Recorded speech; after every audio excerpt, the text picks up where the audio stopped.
Hello YouTube and welcome back to Fire Gaming Project. So in today's short video, what I'm going to talk about is actually what it's like to be a casual player or a budget spender or a low spender for the game. So not talking about being a whale, not talking about being free to play or being a dolphin or anything like that. So really we're talking about low spending. I wouldn't have a definition for low spending because that's I guess determined by your own discretion, but I would just say maybe a low spender would be someone who doesn't spend too much on the game, obviously, but would spend a little bit, you know? So, anyway, before we get into it, please make sure that you guys subscribe and hit the notification bell and also leave a like and leave some comments and some questions for me. So, I'm going to really just talk about my journey with this game. So, I'll summarize it, of course, because it's, been mentioned in other videos as well.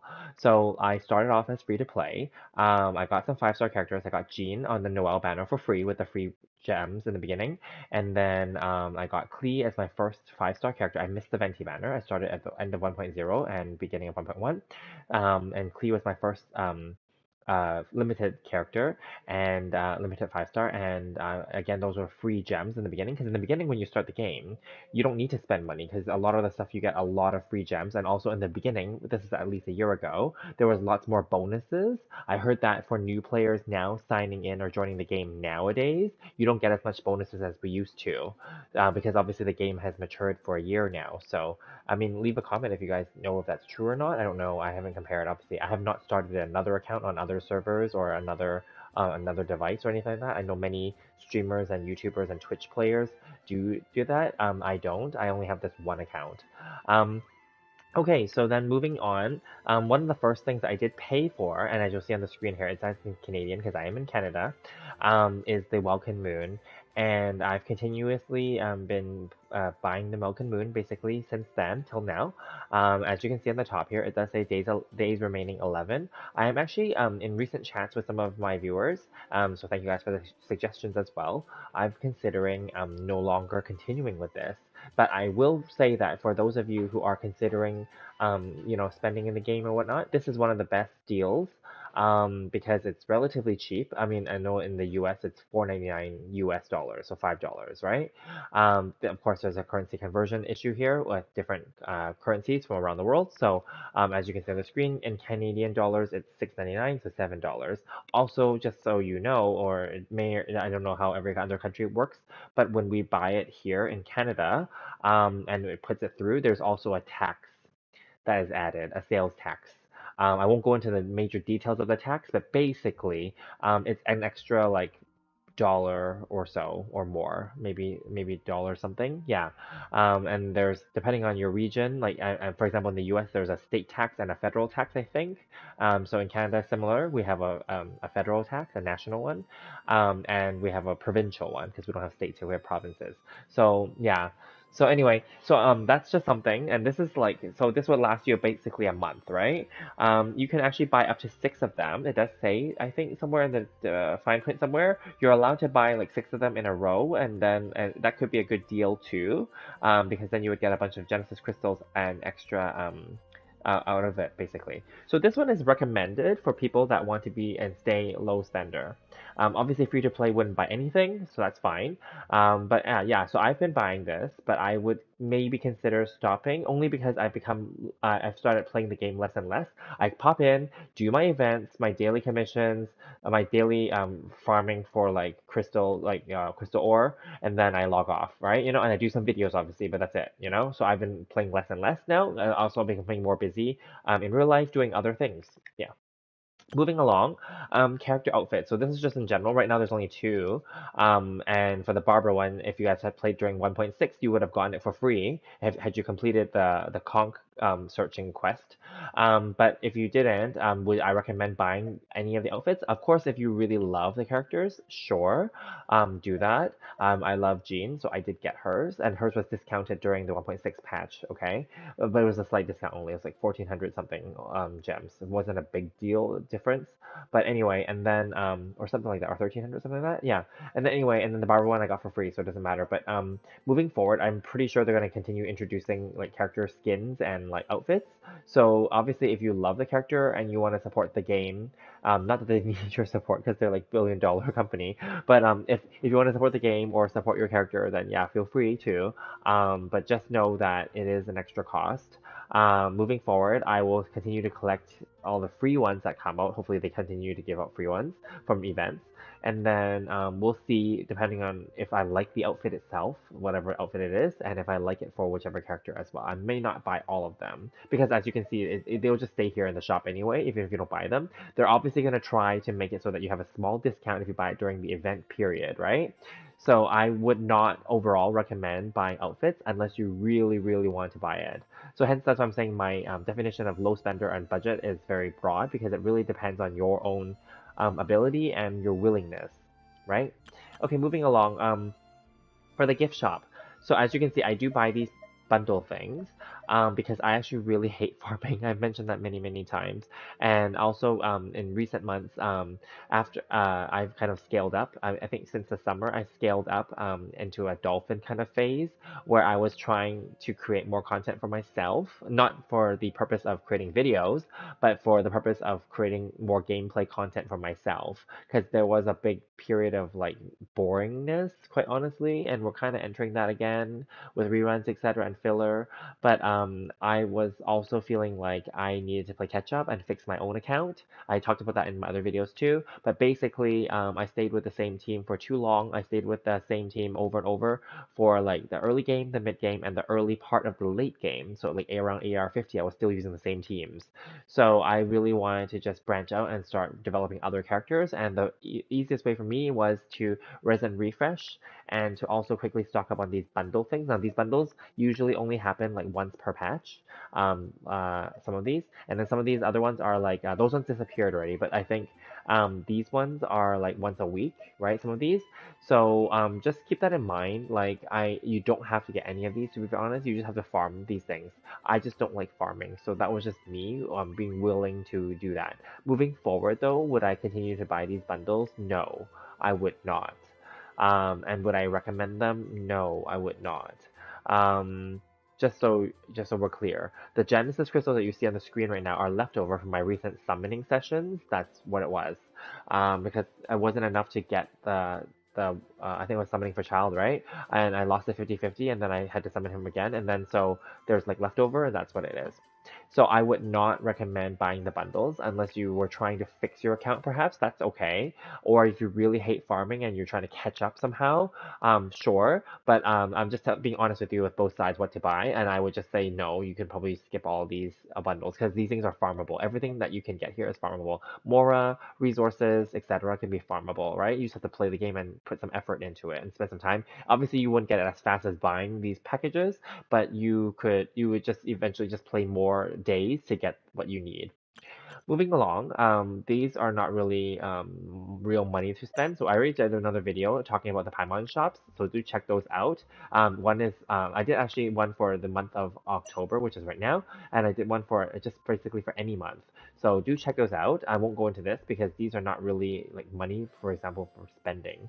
Okay, like real life money. So then, of course, the crystal top up for Genesis crystals. So as you can see, they can be pricey, and as I mentioned, in Canada here at least, when you buy these things, there is a tax that's put onto them. I'll give you an example. If you buy the highest package, this one, 133.49 Canadian, it actually ends up to being 149.50 Canadian after taxes. So that's another like 15 or 18 or $16 basically of tax.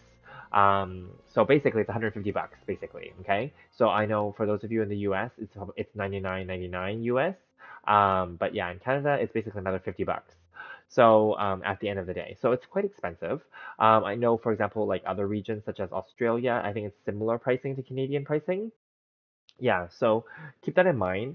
It is pricey, it does add up, okay? So if you think about it, if you really, really think about it, if I break this down for you using real math here, this is what you get 8,080 crystals, including that bonus of 1,600 at the top, right? This is assuming you didn't take advantage of the first time buyer package thing, right? But the bonus. But like if you buy them regularly after the first time buy, it's 80 basically, 8,080 crystals per $150 Canadian in my case, or per $100 US in the using US as a standard, right? And then like let's be real here, like 8,000 crystals is not enough to get you a 5-star character unless you already had some pity built up on the banner, or same with the 5-star weapon as well, okay? We're not talking about if it's the 50/50 or not, we're just talking about any 5-star, right, on those banners. So what you would need to do is you'd have to at least buy this package and another one of these smaller packages, or you'd have to buy two of these because technically the largest package, if you calculate them out, I'm not going to calculate it here, but if you calculate them out, the largest package is the best deal technically value-wise, and they always will do it that way. They're not silly, right? They want to tempt you that way. So like when you get two of them is enough to get you any 5-star from any one banner. Now winning the 50/50 or not is another issue, but usually if you don't win the 50/50, then you're gonna have to buy it again, right? Because that's 16,000 crystals, and you know that it's 1,600 crystals to pull 10 times, right?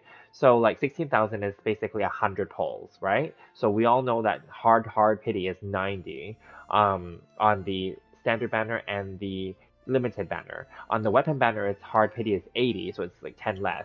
But then like regardless, like so if you were basically thinking that you could, if you were to get hard pity, then yeah, paying this twice, basically at $300, you would only get one 5-star. Now, of course, there's something called soft pity. Soft pity for the weapon banner is around 65 wishes, 65, 66, between that range. Average, of course, it could be higher, could be lower, right? And same with the both character banners, standard or limited. The soft pity is 75 or 76, around that range. So then, like realistically, if you were lucky, you could technically get two 5-star characters, maybe, or two 5-star, let's just say two 5-star polls altogether. After you spent $300, that's if you're lucky, right? But if you're super unlucky, you may only get one, and then you might have to do like an extra top up and make it like in my case, like an extra third like package. So then it becomes really pricey, and you have to really think about it. Is it really worth it? So I will just tell you that from my own experience, I've collected all the characters up to this point, and I will tell you that um, this is just me, okay? Eventually, you stop using certain characters. No matter how good they were, or no matter how much you like them, you stop using them. Even after you build them up and actually play with them, and it's fun and all, of course, because it's a game, right? But eventually, you just leave a lot of them to the side and you don't even play with them ever again. Or you'll play them with them on a niche situation where like you need them for some specific whatever dungeon or for whatever challenge or whatever, right?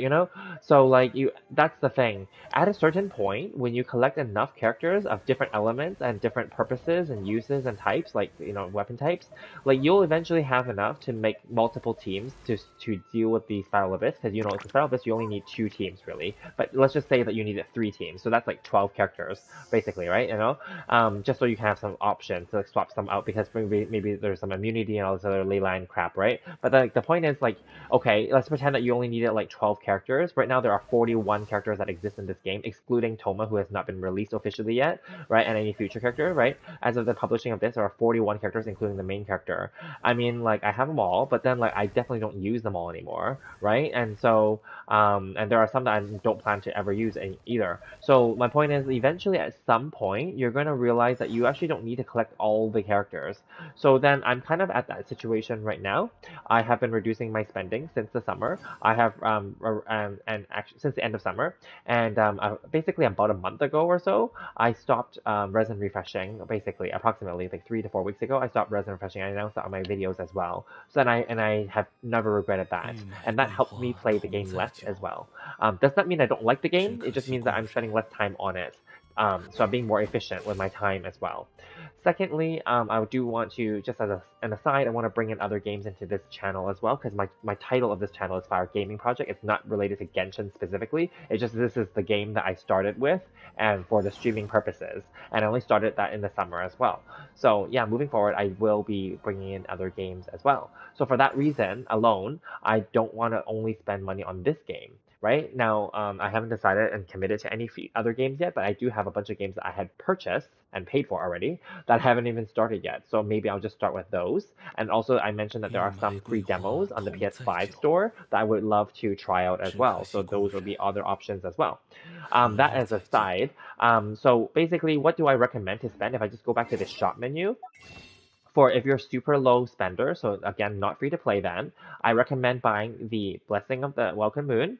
The other thing that I forgot to talk about, oh, there is a battle pass. I do recommend buying the battle pass. For those of you who are low spenders.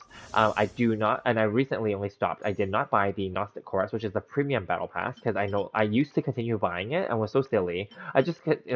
One of my viewers pointed it out, and it's actually one of my awesome viewers that follows me and like engages with me on a regular basis. He actually mentioned to me that why do I like he actually asked me, he's like, why do I keep buying the premium pass? And I said, I don't know, I just keep buying it because I get the 5 resin and I get to collect the name card. And he's like, why? And then I was like, okay, yeah, that's true. Why? Who cares, right? And resin, even if I'm not resin refreshing anymore, why do I need the fragile resin anymore? Like, yeah, they're useful, but who cares? Like, you know what I mean? So, yeah, so then this cycle onward, as you can see, I have stopped buying the Gnostic Chorus. But I do recommend buying the Gnostic Hymn, the regular battle pass, because you will be opening up the bottom row, the bottom row here to get more rewards, and that in itself is like worth it to in lieu of buying or instead of buying those packages that I showed earlier in the shop. Buy the battle pass. It'll give you something to do. I do like the battle pass. I'll be honest with you. I like it in the sense that it gives me some goals every week, right? And also here too, like daily missions, like it gives me goals. I even in my surveys, I mentioned this in my survey video. I mentioned that I would love it if they just had a paid option. I don't mind if it's paid because not everyone's going to complete the battle pass every month, right? Or want to. But if it's an optional extra paid option to add levels, because right now the battle pass ends after 50, and normally we can get it done within the first 3 weeks. So, realistically. So then, like, I would like to add, like, maybe levels, like, to level 70 or to level 80, so that we have some more content and goals to work towards and some more rewards to get, right, Or even if they could just replace the Gnostic Chorus with, like, levels instead. I would be okay to give up all these 3 things. I don't care about the name card anymore, or the furniture, or the fragile resin. Maybe, like, make it so that this Gnostic Chorus is now just adding 30 levels for you to complete. That'd be great. And I also suggested that we should add an extra battle pass weapon, because currently you only get 1 battle pass weapon of these 5 in the middle here per battle pass cycle, right? And every battle pass cycle is equivalent to the cycle of the patch, which is 6 weeks, right? Give or take. So then, like, it's only get it on level 30 here. Okay, this one here, right? Like, it's just really not fair. I think that they should just make it so that if there was a second battle pass option, they should add levels and also allow you to get 1 second like battle pass weapon in the whole battle pass. That would increase sales for them too, technically. It would be enticing. It would also help the player base to get more of the battle pass weapons, because it's hard to get refinements on them if it takes so long just to get them. And in addition, like, it's you want to collect all 5 of them because they're actually all good weapons, quite honestly. Just as a very broad statement, they're all good weapons, okay? Like, currently my my Solar Pearl, just as an aside here, is R5, and my Black Sword I think is only R3 or R4 or something like that, because I missed the first battle pass. So I'm just saying, like, at this stage, like, if you had gotten all of them, you would have only gotten maybe 2 R5 of these if you were to R5 them all. So then, yeah, so my point is it's too slow. Okay, so just anyway, to summarize then, I recommend the Battle Pass, the regular one. I recommend the Welcome Moon. I do not recommend getting any of the character outfits, even if you like the character. But of course, I get it. If you like them, support it, sure. But if you, I don't recommend it for those of you who are budget spenders and low spenders watching your wallets. I don't recommend this. This is completely optional. I don't recommend getting any of these bundle packages unless you're has a purpose for getting them. But definitely moving forward, I will stop buying them as well too, including the weekly ones and including the monthly patch ones as well. And then crystal top-ups. Honestly, I want to say that I want to completely cut this out, but I will be very honest with you, because I'm now a YouTuber and a Twitch gamer. I will probably still buy some of these, but I won't be buying as much as I used to, I'll be honest. So that's why I want to quickly cut my spending down first, and then maybe later on I'll become an F2P again, and that's okay too. So maybe I'll work towards that as my goal, actually. So we'll see, because once I introduce other games, maybe I will be able to get to the FTP faster. As for right now, my Welcome Moon will be running out in the next 11 days. So will I not buy it for the next cycle? I'm probably leaning towards not buying it, I'll be honest with you. Of course, I have some remaining Genesis crystals left over, like I said earlier. I might just leave those crystals and therefore not buy any more of these packages, including the weekly ones. And then what I will do is just save those Genesis crystals for rolling on the next banner. In this case, it will be the Hu Tao and Toma banner. And as you can see, I did save up primo gems as well from the event so far. So I'm thinking maybe that'll just be like as if so to speak, I prepaid for some of those gems for the Genesis crystals for the Hu Tao, and then maybe I won't buy any more thereafter. I already have Hu Tao, I already have Staff of Homa. So really, the only thing I'm really hoping to get is maybe a Hu Tao constellation and maybe Toma. So we'll see. Anyway, that's my little update. It's a kind of an update for myself and my account, but also to share my experience with what I purchased in the game and being fairly transparent with them, and also my recommendations. If you guys have any questions, please feel free to leave them in the comments. If you guys found this helpful, please like the video. And also feel free to share with me, are you guys F2P? Do you guys spend on the game? What do you spend? What do you recommend? What do you not recommend? Let's hear it, you know? I will be honest with you because I've been buying all these things like throughout, and obviously including buying Genesis crystals for the purpose of rolling for characters and for pulling for characters and pulling for weapons. I'm pretty sure that my spending is quite up there. I'm not going to even bother going through my credit card statements, but it definitely will not be as up there as the mega whales on the YouTube and the Twitter and Twitch. But it is going to be up there in the dolphin range for sure, especially in the more recent patches before this patch. Yeah, but I will say before the recent patches, I wasn't spending as much though. So it'll average out as a dolphin range, I would consider myself, but I'm definitely going to reduce the spending back. Yeah, so definitely, hopefully you guys found this helpful from someone who actually has been playing the game for quite a while and definitely has all the characters right now. Now, I'm not crazy in the sense that like I haven't been like wailing on anything in the sense that I don't have any 5-star characters that are C6. I don't have any R5 5-star weapons either. I mentioned that many times before. I don't believe in getting those, and I'm pretty sure even those mega whale people tell you not to bother. So I'm telling you as well, I don't. But for the characters I do like, I don't mind going for some of the constellations, and I think that that's kind of their thing right now. They're trying to make people spend more by making the constellations better. So moving forward, I'm going to try not to play into that game of theirs. I'm going to try not to fall victim to this. So yeah, just want to make that clear. I do support the game, just so we're clear. I'm not being negative here. I do love the game. I do love everything about the game. I still like to play the game. I still love it. But I just want to reduce the spending in terms of real life aspects, in terms of priorities, okay? Not because I can't afford it, but because I think that it's time to divert my own personal real life resources towards other things. And that includes my time, my effort, and my actual hard-earned money from my investments, and from my any side jobs or any actual like work that I do in real life. So that's all. Anyway, a little bit of a different type of video, but I did want to address this issue as well. So thank you guys for the comments, the few viewers that did mention this as a topic, and this will be a summary of that. So I won't keep you guys too much longer, so thank you guys so much, and we'll see you guys in the next one.